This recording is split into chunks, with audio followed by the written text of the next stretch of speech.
Good morning, everyone. Just today, want to continue with this stretching and strengthening sequence for anterior pelvic tilt. Remember, anterior pelvic tilt, anterior refers to front, and we're just talking about the top of the pelvis tilting forward slightly. What that causes is the lower back arches, it puts the back in a vulnerable position, and then it also causes the hip flexors to tighten up, so it's very difficult to stand up straight. We'll work with a couple of stretches today, as well as a couple of strengthening exercises. Let's begin on the back with that belly breathing, diaphragmatic breathing, to get you back in touch with your body and back in touch with the breath process. Inhale into the belly, exhale from the belly.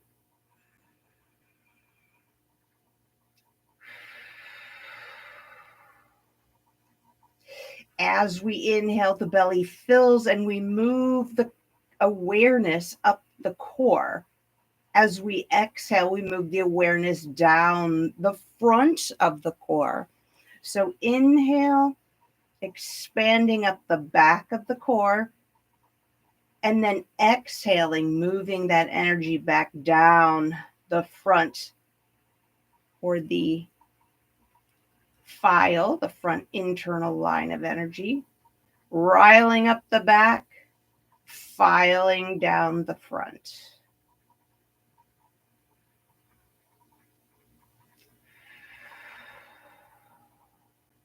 And now you turn your attention a little more exclusively to the back of the body, so that when you inhale, you can feel the sides of your waist expanding and the area around your shoulders widening. As you exhale, the chest drops toward the floor, the ribs, front ribs drop to the back ribs, belly, navel drops toward the spine, and we push all the air out so that we contact the pelvic floor. When we inhale, just fill up the back. As we exhale, flatten down the front. Mental connection with that pelvic floor, and cycle back again.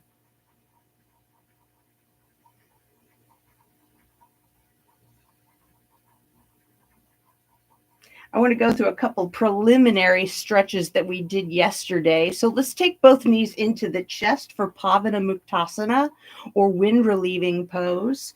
Bring that right hand over the left elbow. Bring your left hand over the right elbow. Inhale, filling the belly and feeling the back expand. Exhale, flattening the chest toward the spine, flattening the front ribs to the back ribs, flattening the navel to the spine, and then making that mental connection with the pelvic floor.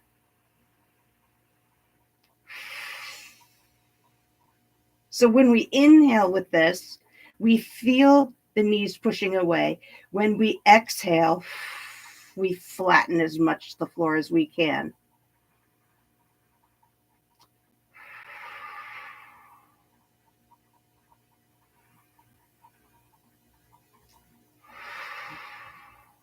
One more breath in. Exhale. From here, we'll come into the first of our strengthening postures for this. The first one being Ananda Balasana, or happy baby pose. So happy baby is very similar to wind relieving. As you can see, you've got those knees tucked up nice and closely to the chest. With happy baby, though, we're working a little bit harder to bring the knees past the chest, past the belly. And all of that is designed to stretch the haunches, to stretch those muscles in the lower back. And that muscle is a lateral muscle, the glute medius. It's a muscle in the butt cheek, right between the lower back and the butt cheek.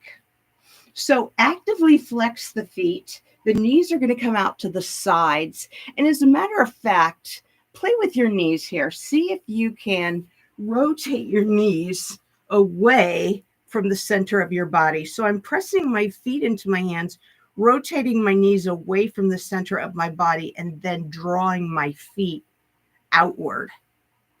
And that's going to help me to stretch through the inner thighs and to work through the outer thighs as well. So as I exhale, turning my knees out and pressing my knees toward the floor. As I inhale, I'm flattening my spine, flattening my shoulders. As I exhale, pulling everything down to the floor.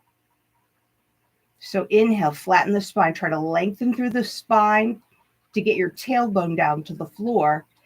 Exhale, pull the front to the back.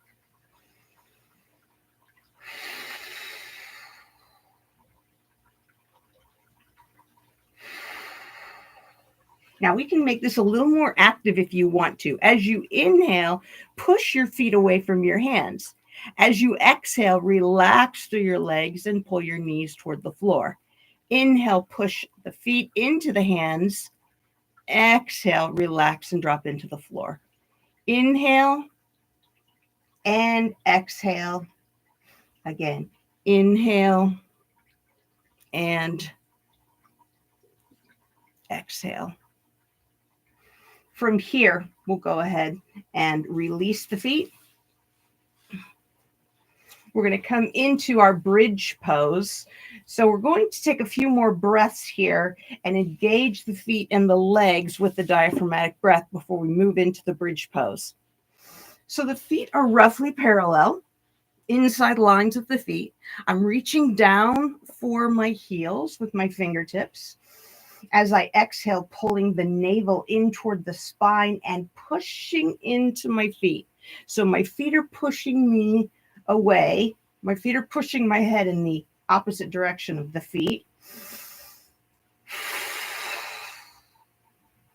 So as I inhale, everything fills, I lengthen, I expand.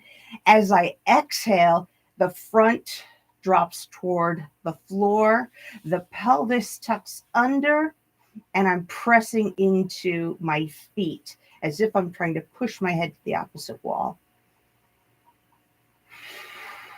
And on our next inhalation, we'll lift up into bridge.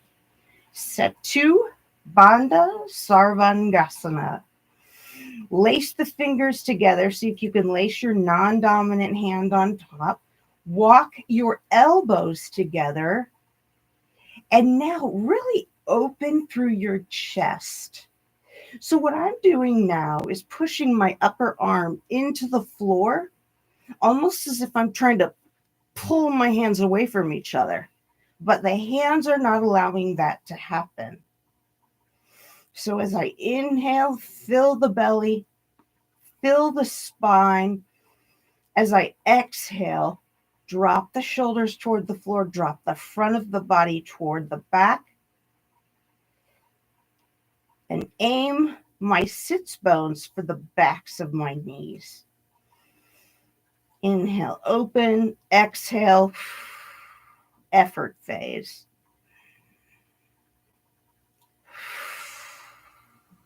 The purpose of this posture is to help you tighten all the gluteals, not just the glute medius, but the glute max and the gluteus minimus. All of those are helping you to support your hips and support your pelvis vertically.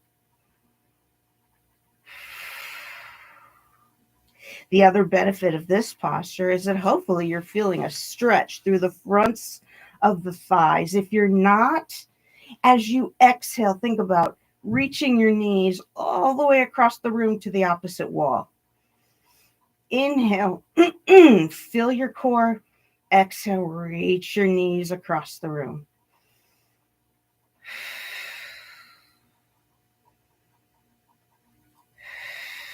One more time in.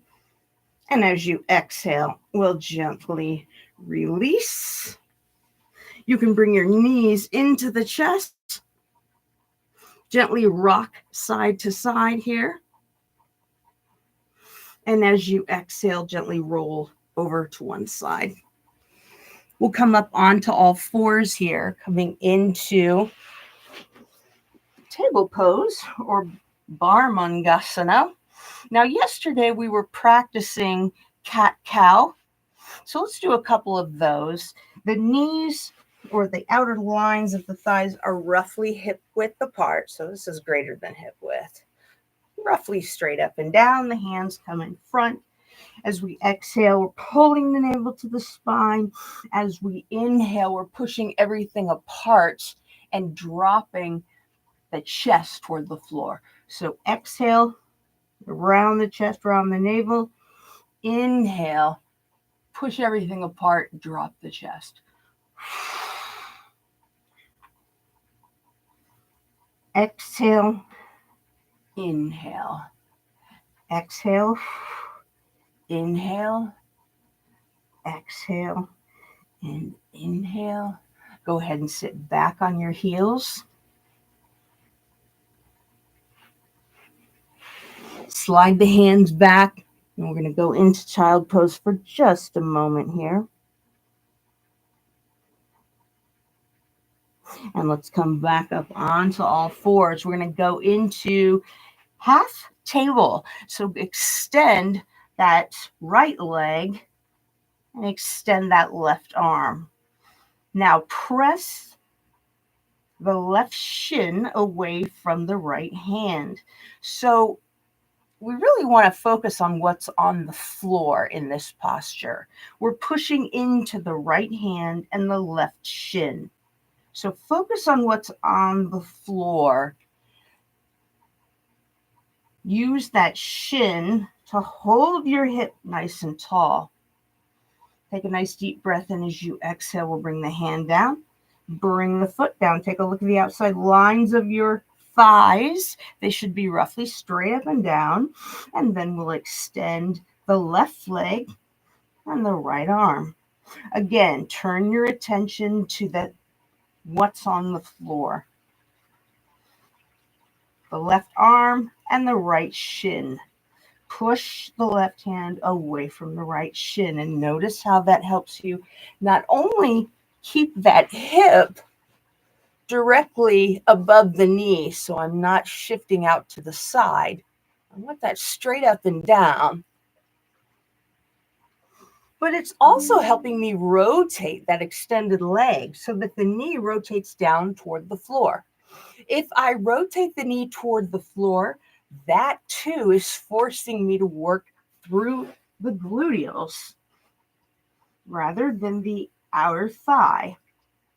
It is the job of the gluteals to extend the leg long. Take a nice deep breath in. As you exhale, gently release. Let's go back to the other side.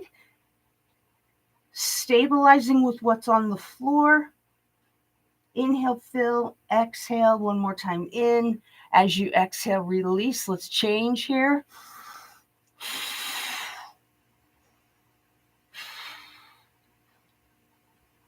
And on your last exhalation, let's release. From here, we're going to come into a plank pose.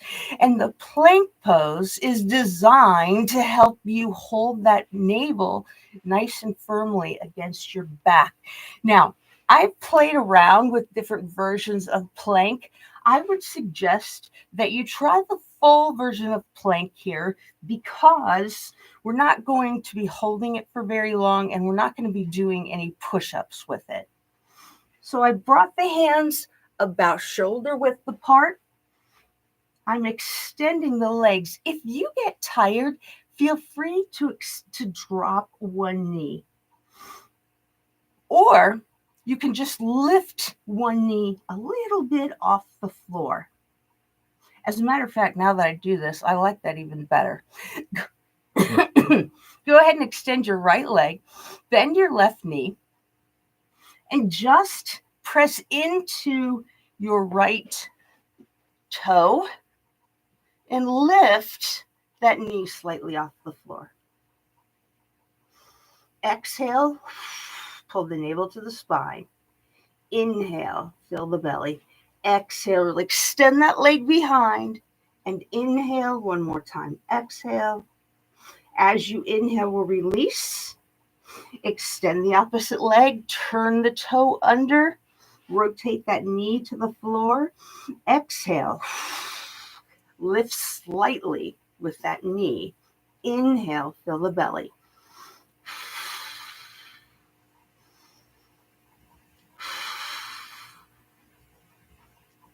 One more deep breath in. As we exhale, we'll release. We'll come into a double plank, but we'll keep both knees on the floor here and just lean the body forward here. And now very slowly, we'll come down to the floor for 4 and 3 and 2 and 1 and release. Our last variation here on a strengthening exercise, I'm going to have you come up onto the feet.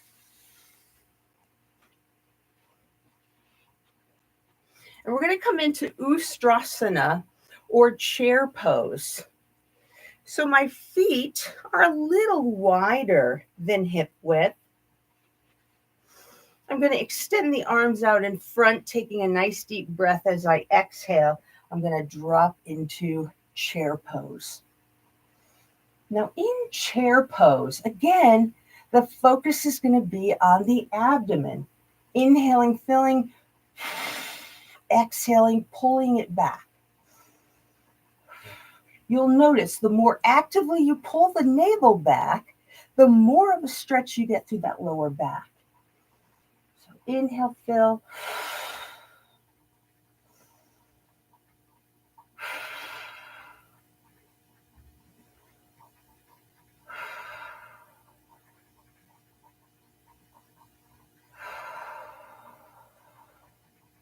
Keep focusing on the belly. If you're getting tired, you can stand up a little bit. But again, see if you can stay focused on that belly.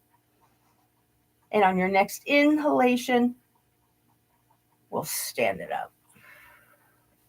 We're going to go through all those postures one more time relatively quickly. Let's start on the back with happy baby. Again, feet press into the hands, knees come nice and wide. Exhale, pull the knees toward the floor. Inhale, push the feet into the hands. Exhale, pull the knees. Inhale, push.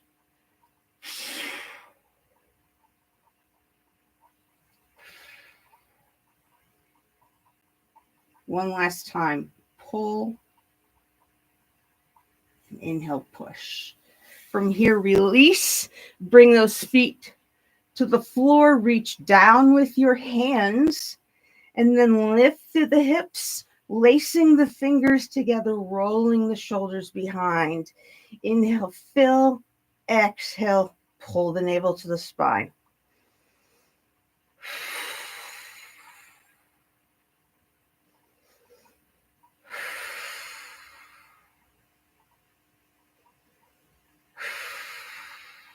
Two more of those. Inhale, fill. One more. Go ahead and release. Bring the knees in toward the chest. We'll roll over, coming to all fours.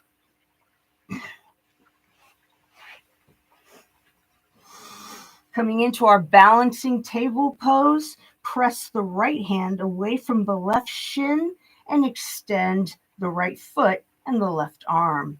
Inhale, fill the belly. Exhale, pull the navel to the spine.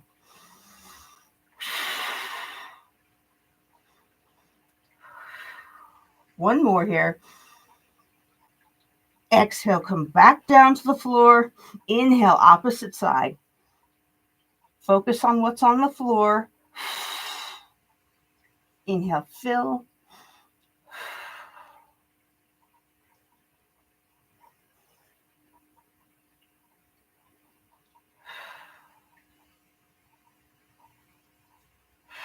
One more nice deep breath here. As we exhale, let's go ahead and extend both legs back and let's just hold this plank. Inhale. exhale.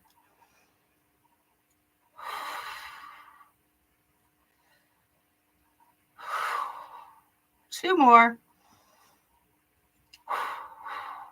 Last one. From here, lift into downward dog, gently walk your feet forward. You can just stay right here, bend your knees, and come into chair pose. Inhale, fill. Exhale.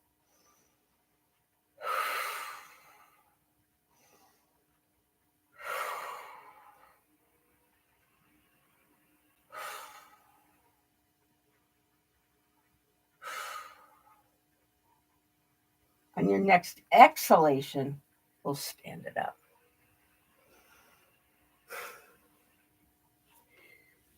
Step it out, and we'll take it down to the floor for final Shavasana. So lie down on the floor. You may find that today's practice was a little more active.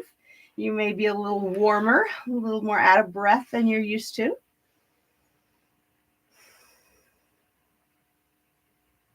So use this opportunity to quiet down. If you're a little more out of breath, you're going to find that the diaphragmatic breathing when you're lying on your back is a little easier.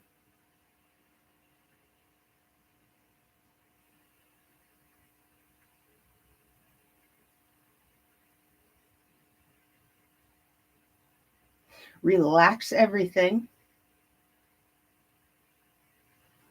Soften through the tops of your feet and shins.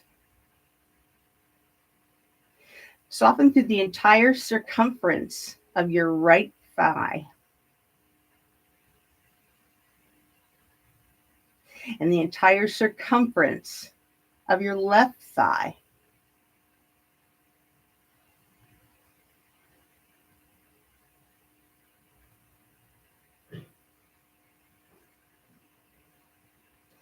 Feel the weight of your hips pressing into the floor.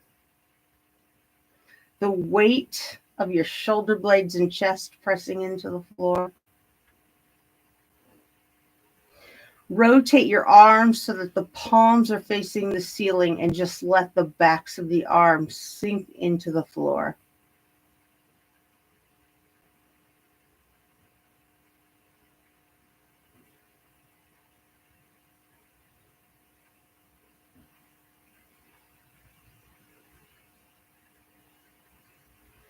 Each time you exhale, imagine that the front of your body is filling and rising away from the floor. I think I said exhale. Each time you inhale, each time you exhale, the front of your body sinks toward the back of your body, and the back of your body sinks into the floor.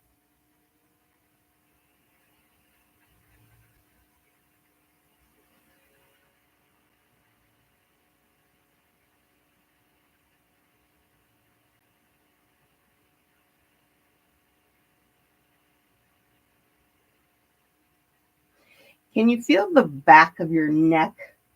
It may or may not be touching the floor. It doesn't matter. But if you go to the back of your neck, do you feel any tightness there?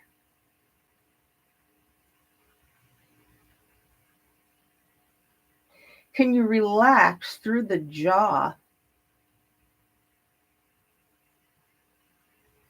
And perhaps see if that helps you to soften through the back of the neck. You can tuck the shoulders underneath the chest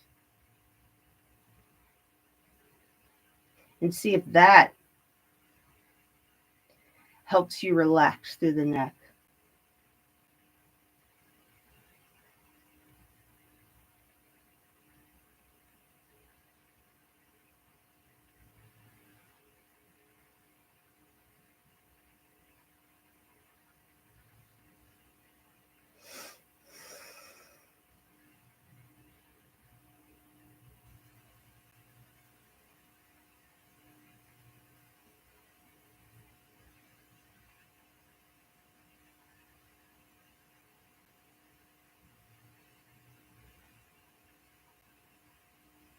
check in with your throat.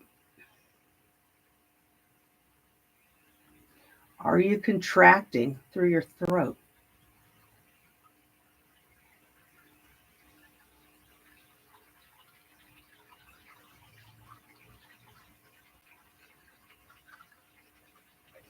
And what about the back of the tongue? What? Yeah, the back of the tongue.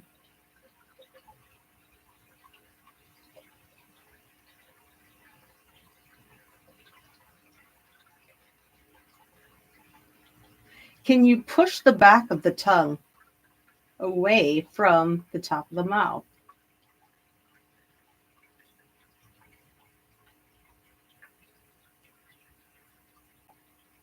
That may help you to open and stabilize the neck a little bit further.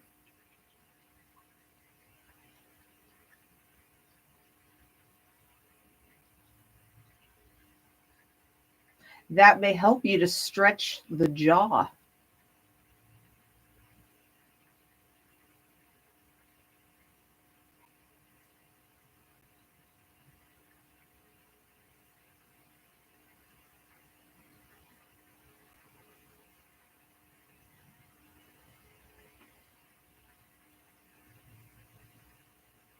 Now, anytime we start playing with this, especially when we're not as coordinated as we might like to be, we start to tense up if we don't quite get it. Well, that last one's kind of tricky. If you're not quite getting it, you can continue to practice, but try not to tense up. Think about engaging rather than tensing.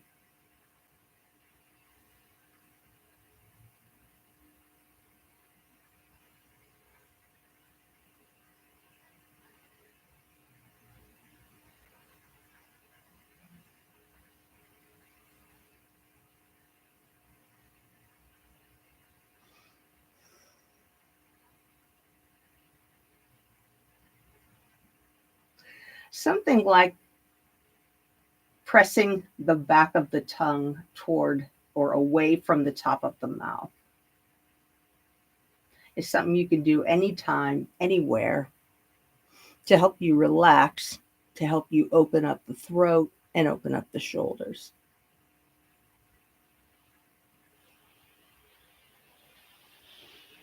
You can gently bring yourself back from Shavasana with whatever feels good. The other benefit with something like that, with a very small, tiny, but fairly complicated maneuver. Gently roll to one side whenever you're ready and bring yourself to a sitting position. The other advantage to that, though, is that something like that forces you to concentrate. It occupies your mind. And that is a great stress buster. What? Yeah. Little things like that are great stress busters because you have to focus on what you're doing. And that automatically brings you into the present without bringing you into a stressful situation that you might be experiencing at the moment. You're not running away from it. You're in the present, but you can jockey back and forth. And when the situation outside of your body, outside of you becomes too much, you can bring yourself back in and vice versa. So another management technique. I hope this was helpful for you today. Thanks so much for joining me, and I hope you have a wonderful day. I will see you, I hope, tomorrow at 7 a.m. for AM Status Hearing. Thanks again. Take care. Namaste.